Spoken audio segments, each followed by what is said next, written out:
Bob, the players are all pretty much smiles and grinning ear to ear. Just the emotions to finally get a win, get things, the bad things behind you. Well, they want to continue to play. I think it's hit them how the situation without a few more wins there is pretty dire. So I'm glad they're happy. Wish they wouldn't thrown it away so much. We'd be happier. Getting Calves back, what did that mean? I think it was just a huge shot in the arm for everybody. We didn't really do a lot with his cardio, and that was a concern. Doctor said he was good to go, and their concern too was his cardio, and I thought he gave it a lot, and he was smart enough when he was tired to say, "Get me, I need out for a while." So if we can get his cardio back to where it was, we should be all right again.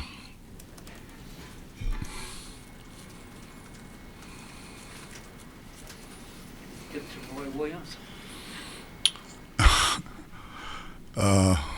Of all people, I'm probably not going to take a tip from Roy. Roy's my guy. Roy always tells the story, Bob, that we were paired as co-coaches at the Michael Jordan fantasy camp, and look on Roy's face, and I said, "Roy, don't worry about it. I mean, I can't recruit the guys that you get, and you don't want the ones that I recruit. So we're going to get along fine." Excuse me. And since that day, we have gotten along admirably. He's a good guy, really good guy. Coach, Taz wasn't shy to remind us that he led the team with 8 rebounds. You guys won the rebounding battle for the first time in a month. What? I'm sorry. Sorry, Coach. Taz wasn't shy to let us know that he led the team in rebounds with 8. And you guys won the rebounding battle for the first time since the Kansas State game. How did you feel about your team's effort there? Well, I was pretty happy with them until we let them make that run, and we've done that too many times. We can't kind of keep people down. And had a little concern there, but other than that, I think we're all concerned about Taz, and we got the okay from the doctors. It's just it's a matter of him being able to get his cardio back. He gets his cardio back, he'll be back to the same Taz. But we need him to rebound. We're not playing a very big lineup. So. The word on Coach Williams was that he's always kind of wanted to visit a game here. Do you have any idea why that's been the case for him? Well, he told me that he's always wanted to come here and experience a game in the Coliseum. He said he's heard so much about it. Wish we had a few more people here for him, but he said he's heard so many people talk about it and the atmosphere, and he just always wanted to come and see a game. He called me this morning. He was supposed to come for, I forget what the other game was, and the weather got bad, and so he canceled and said he'd come in another day. And I talked to him this morning. I'm like, "Hey, come on." Did you give him grief for not putting the sweatshirt on? Did you give him grief for not putting the sweatshirt on? Man, I'm so happy. I'm not gonna say anything bad to anybody. Coach, what did you think of Seth Wilson tonight? I know you've mentioned his name a lot as someone that you wanted to get more time. What do you think of him, especially in the first half? He played great the first half, and I just got him out because he kind of took an early shot. It was a good shot. It wasn't a bad shot. It was just I wanted those other guys to, the guys that had some experience to finish the game out.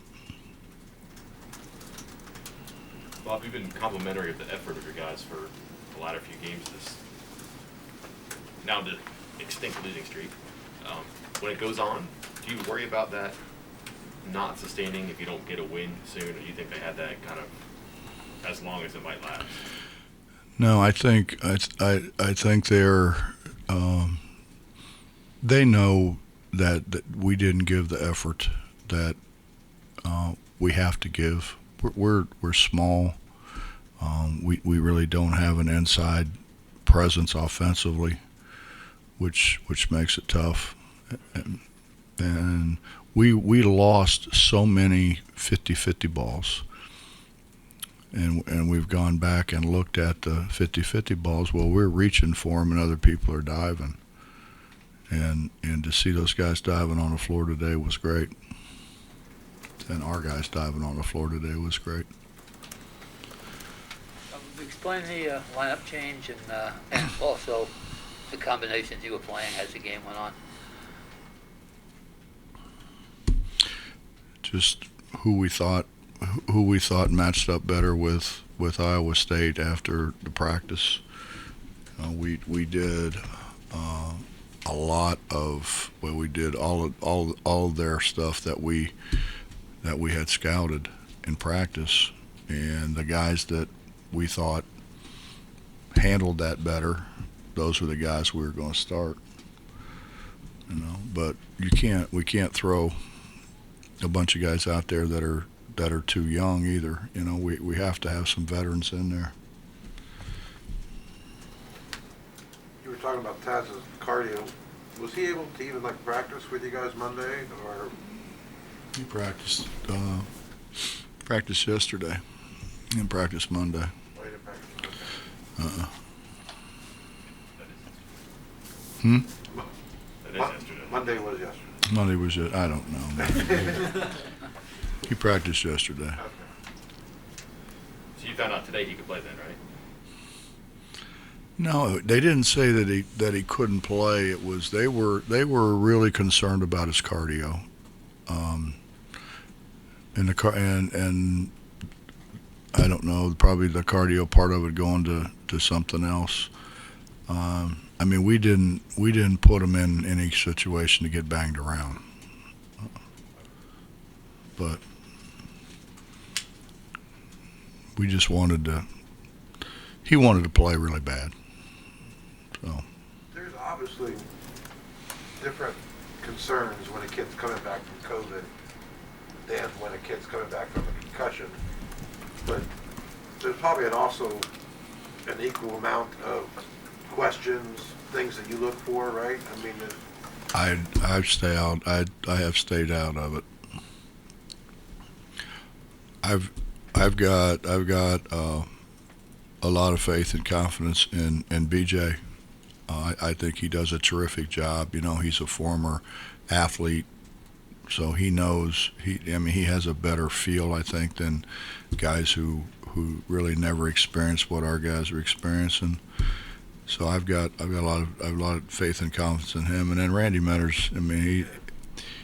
I think he's gonna maybe unseat Whitey as the longest tenured manager in the history of Mountaineer sports. But I listen to those guys. So then he shows up Monday for practice. Are you thinking, okay, he looks pretty good, or I don't know, Justin. Everybody was nervous about him getting out and practicing. Our coaching staff was nervous. Honestly, the guys that weren't the least nervous were the medical guys. So. they're the ones that spend all the time with him? Well, it's a process. Yeah, absolutely. And he has to be able to meet certain standards along the way before he's allowed to participate. So they know more about that stuff than I do. Through the years, when you've made lineup changes, you kind of like to stick with it as long as you keep winning. But this sounds like you're rostering enough that you know about enough guys that you could mix and match depending on who you're playing on the side. I think it depends on matchups.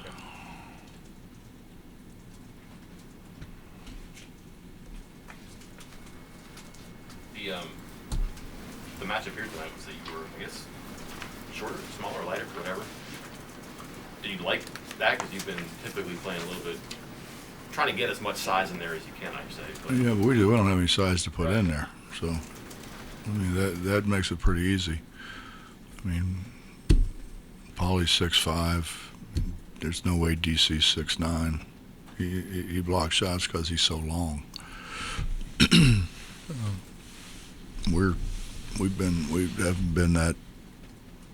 We haven't had a big lineup really all year. Taz's quote after the game, and obviously he's always been a confident kid, but one of his quotes was that this team was getting ready to shock the world. Could you see a turnaround? I mean, I wish I shared that exuberance. I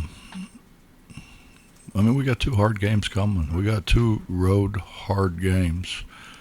If you look at what Mike's done at Oak State, they have played with everybody. And I mean, that says a lot when you've got guys that they've got nothing to play for. They're not allowed in a conference tournament. They're not allowed in the NCAA tournament. And the job that he's done of getting those guys to compete on a game-by-game basis is outstanding. And they've got really good players. I mean, they've got a guy who came in here and single-handedly beat us a few years ago. They've got, I think he's now the second best shot blocker in the country. They've got people. They can make shots. K-State's been playing great, and they're playing great. I watched the second half of Oak State and K-State, and what a great game. And they're both making shots. So it's not going to be easy.